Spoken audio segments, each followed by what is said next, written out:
नमस्कार दोस्तों, स्वागत है आपका हमारे चैनल पर। अगर आप यूजीसी नेट जेआरएफ एजुकेशन की तैयारी कर रहे हैं तो आज की यह वीडियो आपके लिए बहुत ही महत्वपूर्ण होने वाली है। आज हम एजुकेशनल साइकोलॉजी यूनिट के एक बेहद महत्वपूर्ण टॉपिक प्रेरणा यानी मोटिवेशन, इसको पूरी तरह से विस्तार से समझेंगे। इस वीडियो में हम जानेंगे प्रेरणा क्या होती है, प्रेरणा की परिभाषाएं, प्रेरणा के प्रकार, प्रेरणा के प्रमुख सिद्धांत और शिक्षा में प्रेरणा का महत्व।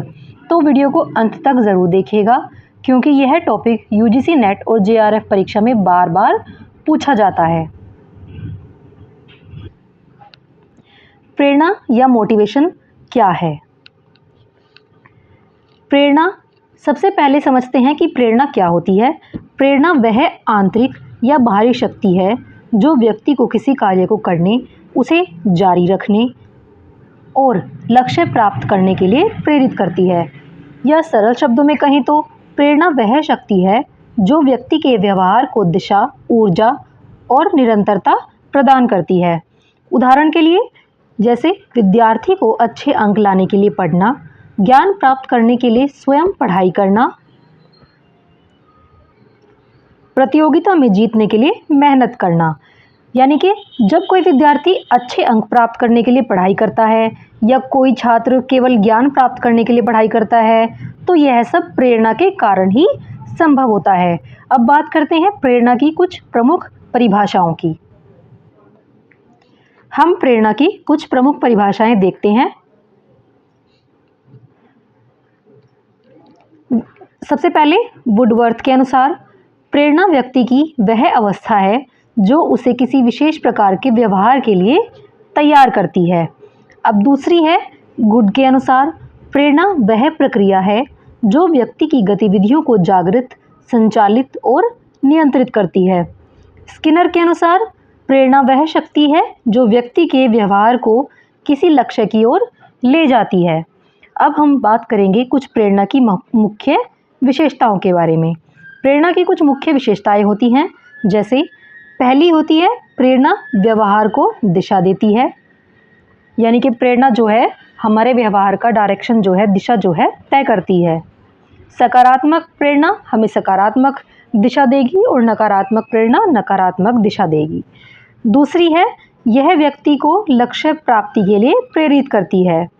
तीसरी, यह आंतरिक यानी इंटरनल और बाह्य यानी एक्सटर्नल दोनों हो सकती है।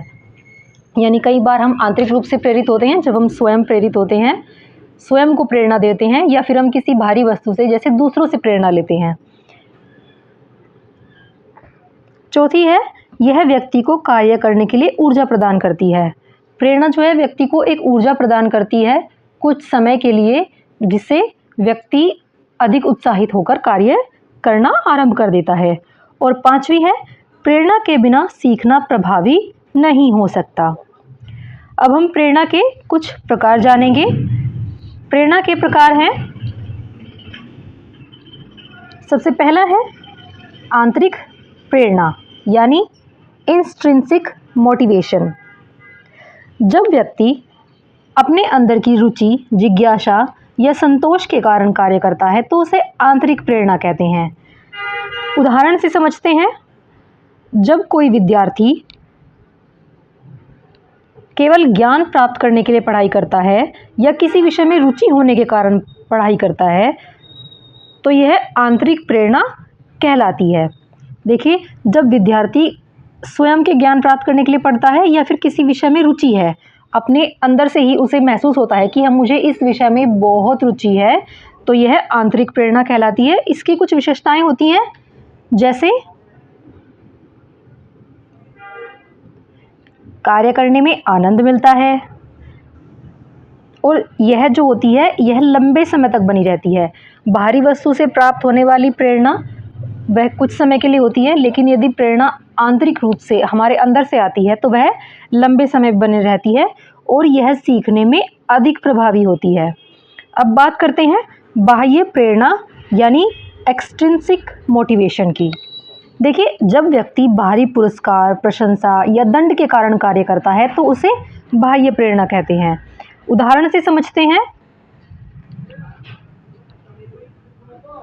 जैसे अंक प्राप्त करने के लिए पढ़ना, शिक्षक की प्रशंसा पाने के लिए पढ़ाई करना, पुरस्कार प्राप्त करने के लिए मेहनत करना। यानी कि जब कोई व्यक्ति सिर्फ अच्छे अंक प्राप्त करने के लिए पढ़ाई करता है, यानी कि हमें दूसरों को दिखाना है कि हमें अच्छे अंक आते हैं, या फिर हमें शिक्षक की प्रशंसा पानी है उसके लिए पढ़ाई करते हैं, या हमें कोई पुरस्कार चाहिए उसके लिए पढ़ाई करते हैं, तो यह एक बाह्य प्रेरणा यानी एक्सट्रिंसिक मोटिवेशन होती है। इसकी कुछ विशेषताएं होती हैं, जैसे यह बाहरी कारकों पर निर्भर करती है, इसका प्रभाव केवल अल्पकालिक होता है, प्रतियोगिता और पुरस्कार से संबंधित होती है। अब हम बात करते हैं प्रेरणा के कुछ प्रमुख स्रोत के बारे में। प्रेरणा के स्रोत। अब हम प्रेरणा के कुछ महत्वपूर्ण सिद्धांतों से पहले हम प्रेरणा के स्रोत समझेंगे। प्रेरणा कई कारकों से उत्पन्न होती है, जैसे कि आवश्यकताएं यानी नीड्स। व्यक्ति की ज़रूरतें उसे कार्य करने के लिए प्रेरित करती हैं। जैसे उदाहरण से हम समझते हैं, जैसे भूख है, सुरक्षा है, प्रेम है, सम्मान है, ये सभी क्या हैं? ये हमारी आवश्यकताएं हैं जो हमें कार्य करने के लिए प्रेरित करती हैं। दूसरा है प्रेरक बल यानी कि ड्राइव। जब कोई आवश्यकता पूरी नहीं होती तो व्यक्ति के अंदर एक प्रेरक बल यानी ड्राइव उत्पन्न होता है जो उसे कार्य करने के लिए प्रेरित करता है। जैसे कि हमारी हमें एग्ज़ाम ही क्रैक करना है और ये हमारी आवश्यकता पूरी नहीं होती है, तो हमारे अंदर एक प्रेरक बल यानी ड्राइव काम करता है कि ये तो काम हमें करना ही करना है। अगला है प्रोत्साहन यानी इंसेंटिव्स।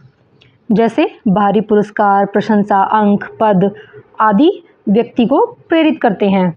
जैसे हम यूजीसी नेट जेआरएफ क्रैक करना चाहते हैं, तो जेआरएफ क्रैक करने से हमें ये सारी ही चीज़ें प्राप्त हो सकती हैं, प्रशंसा भी, अंक भी, पद भी और पुरस्कार भी।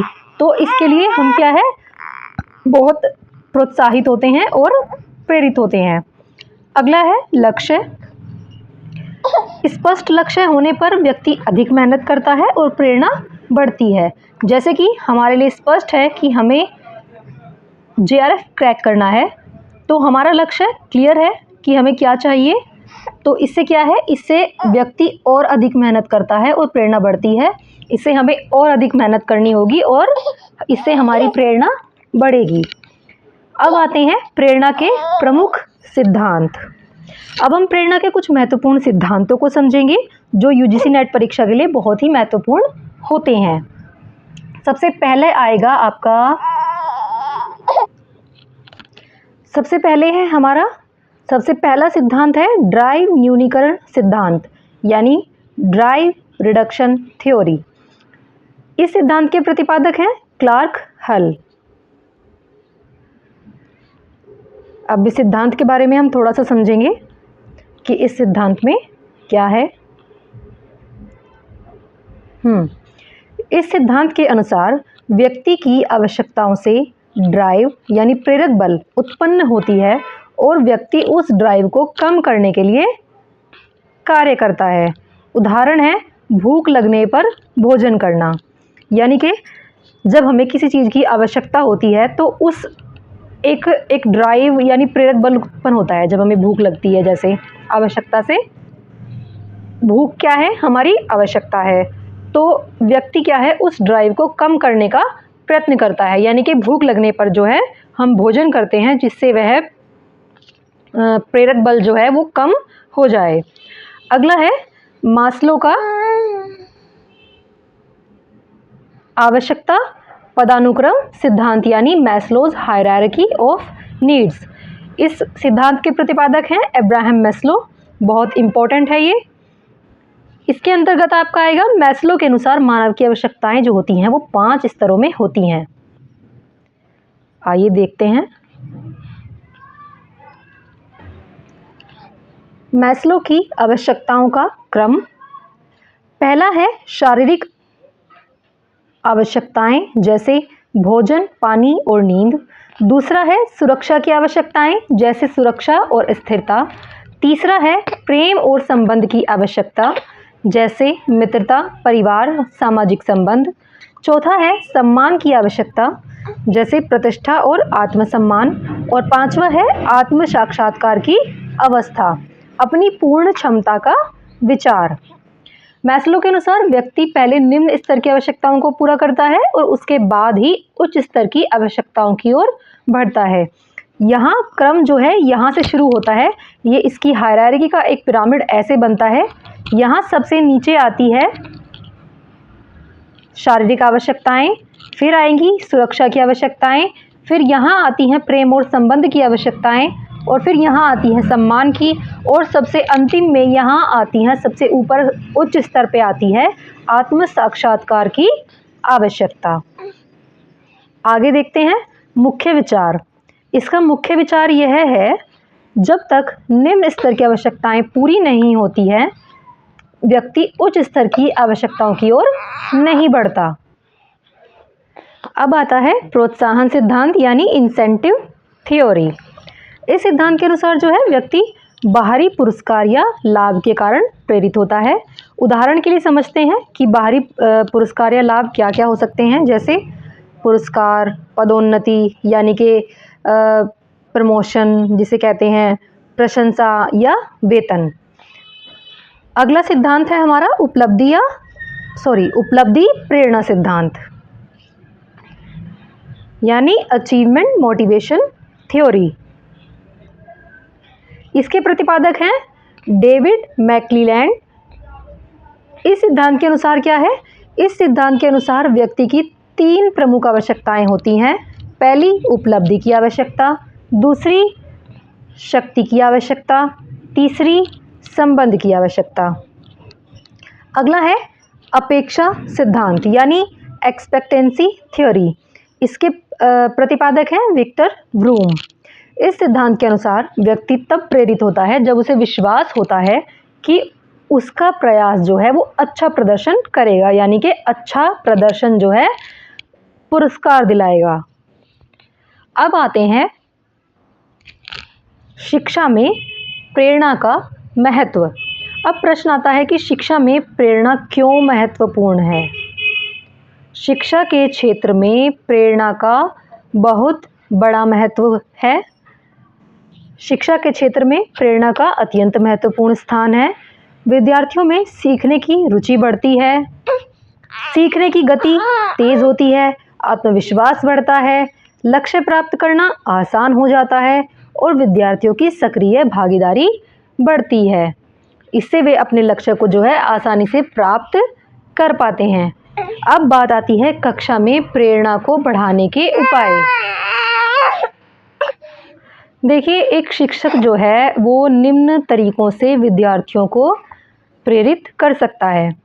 सबसे पहला क्या है, विद्यार्थियों की प्रशंसा करना, यानी कि यदि वह विद्यार्थियों की प्रशंसा करेगा तो इससे जो है विद्यार्थियों को बाहरी प्रेरणा प्राप्त होती है। पुरस्कार और प्रोत्साहन देना, यदि पुरस्कार का लालच दिया जाए या प्रोत्साहित किया जाए तो भी एक शिक्षक जो है विद्यार्थियों को प्रेरित कर सकता है। या फिर रुचिकर शिक्षण विधियां अपनाना, जैसे कि हम अपनी शिक्षण विधियों को बदलकर भी है विद्यार्थियों को प्रेरित कर सकते हैं। स्पष्ट लक्ष्य निर्धारित करना,